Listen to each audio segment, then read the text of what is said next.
The President and Secretary of War, Pete Hegseth, laying out a plan to refocus the military. Yeah, in a rare gathering, a very rare gathering, they spoke with top military leaders in Virginia. Fox 5's Homa Bash live tonight with the details. Hi, Homa.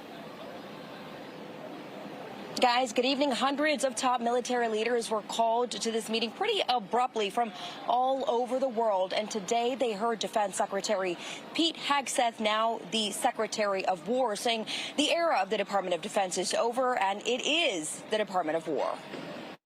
The era of politically correct, overly sensitive, don't hurt anyone's feelings leadership ends right now.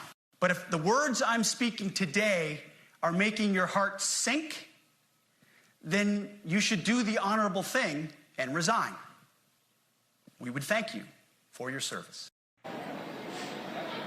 Now, this was a speech to hundreds of the military's top leaders held at Quantico, called fairly last minute, requiring a lot of security, a lot of logistics. It began with Hegseth railing against woke culture in the agency and laying out new standards, including a 10-point directive. Fitness was a key point in the talk here.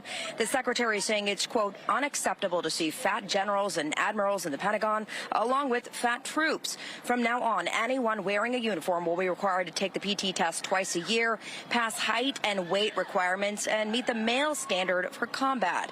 Here's reaction from some people we spoke with. Bro, that was crazy.